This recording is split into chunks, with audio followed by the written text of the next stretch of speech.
एक और नया कहानी। कई साल पहले की बात है। चंपापुर गांव में एक रवि नाम का आदमी रहता था। वह बूढ़ा हो चुका था। देखो बेटे, तुम अच्छे से पढ़ाई करो, मैं तुम्हारा फीस भर दूंगा। मैं कुछ करता हूँ, तुम चिंता मत करो। ऐसा कहकर वह आदमी सोचने लगा, और पैसे कमाने के लिए मुझे कोई नया बिजनेस शुरू करना पड़ेगा। क्या करूं, कुछ समझ नहीं आ रहा।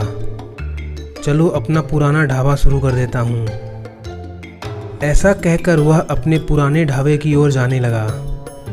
चलते चलते वह अपना हाईवे के पास वाले ढाबे के पास पहुंच गया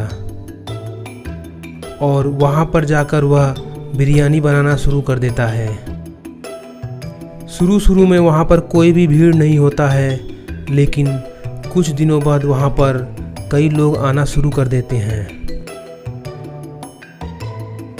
इस तरह धीमे धीमे वक्त बीत जाता है और कई लोग वहां पर खाने आने लगते हैं। उधर रवि अपने बिरयानी को अच्छा बनाने के लिए YouTube या फिर गूगल पे सर्च मार के नए नए तरह के रेसिपी देखता था। वह नए तरह से बिरयानी को बनाने की कोशिश करता। इस तरह वह धीमे धीमे अपने बिरयानी को और टेस्टी बनाने लगा।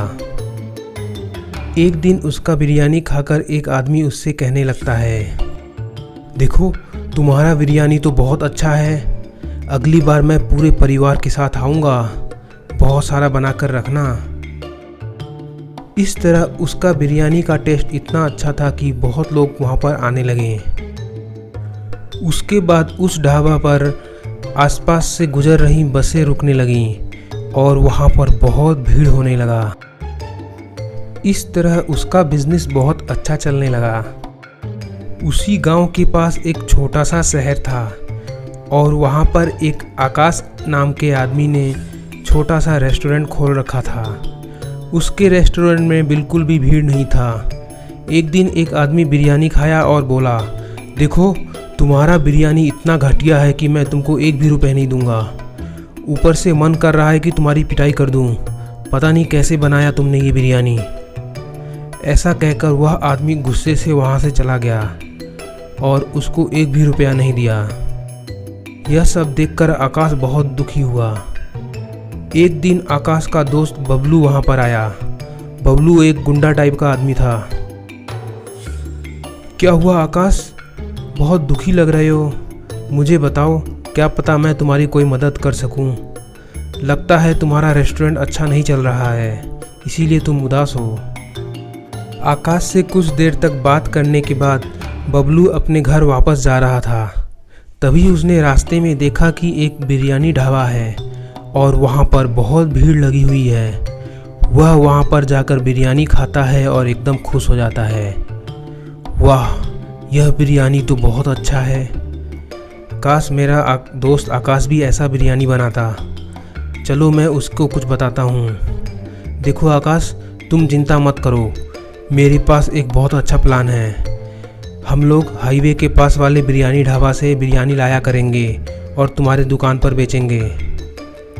उधर दूसरी ओर उस बिरयानी ढाबे पर एक गरीब आदमी आता है और वह रवि से कहने लगता है, देखो मैंने बहुत दिनों से कुछ नहीं खाया है, मुझे कुछ खाने के लिए दे दो, मैं बहुत भूखा हूँ, मेरे पास पैसे भी नहीं हैं। रवि को दया आ जाता है और वह फ्री में उस गरीब आदमी को बिरयानी दे देता है।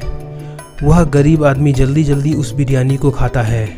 उसके बाद वह रवि से कहता है, देखो मैं कोई गरीब आदमी नहीं हूँ, मैं एक जादूगर हूँ।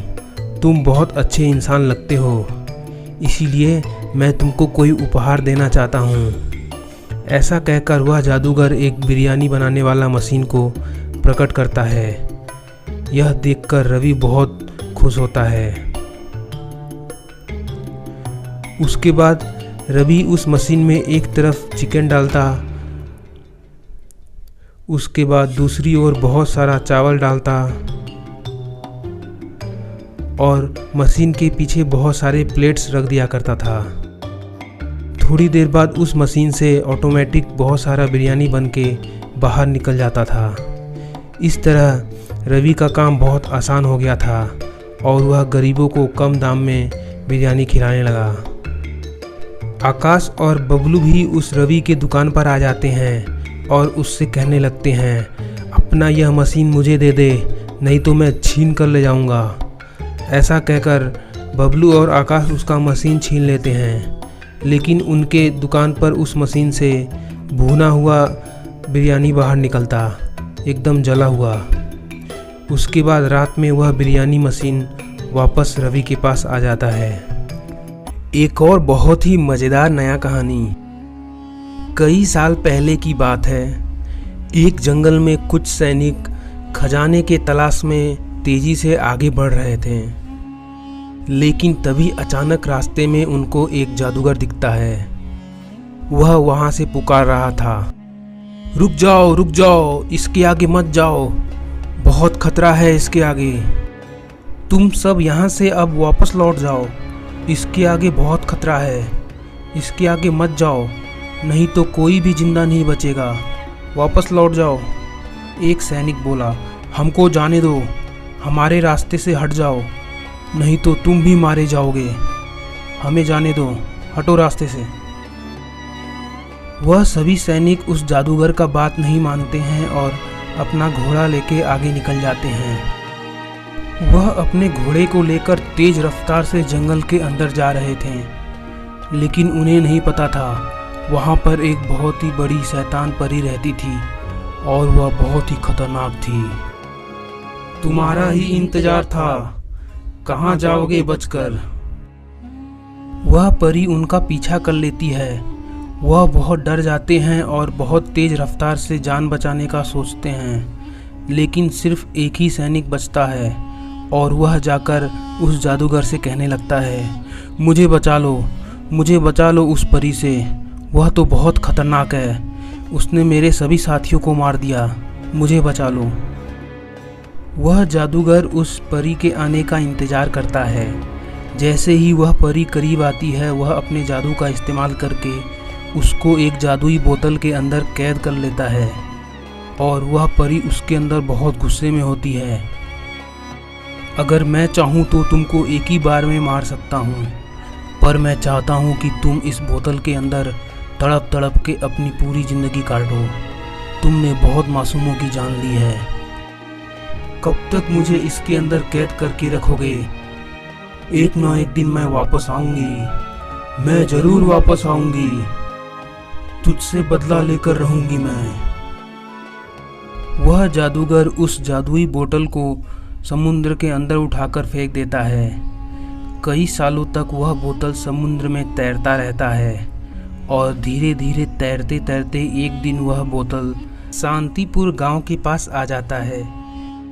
उस शांतिपुर गांव में एक मनीष नाम का लड़का रहता था। उसके पास परी का दिया हुआ एक बहुत ही सुंदर सा जादुई पेन था।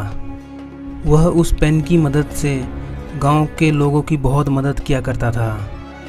वह उनके लिए ज़रूरत की चीज़ें बनाया करता था। एक दिन उसने एक गरीब आदमी के लिए फ़ोन कार बनाया। बहुत देर तक वह एक बहुत ही अच्छा फ़ोन कार बनाता है और थोड़ी देर बाद वह एकदम असली बन जाता है।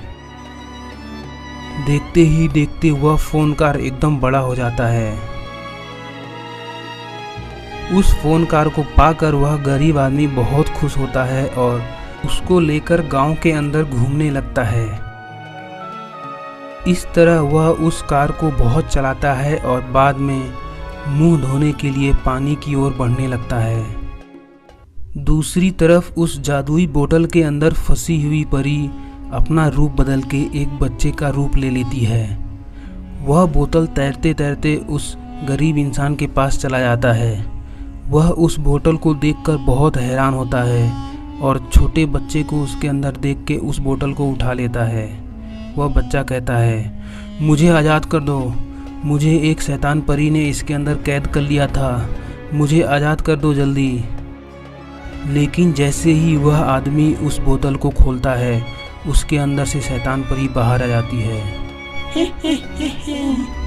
बहुत इंतजार किया है मैंने, बहुत भूख लगी है मुझे, कहाँ भाग रहा है, रुक जा। उसके बाद वह परी उस फ़ोन कार को लेकर गांव में जाती है। वह बहुत दिनों से भूखी थी, इसीलिए वह 4 भैंसों को पकड़कर लेकर चली जाती है। यह बात पूरे गांव में फैल जाती है और मनीष को भी पता लग जाता है। वह एक बहुत ही स्ट्रॉन्ग नोकिया जैसा फ़ोन कार बनाता है और परी के आते ही उसके फ़ोन कार से टकराकर उसके फ़ोन को तोड़ देता है। उसके बाद प्लान के मुताबिक एक आदमी चारों ओर आग लगा देता है। वह परी उस फ़ोन के अंदर कैद हो जाती है हमेशा के लिए।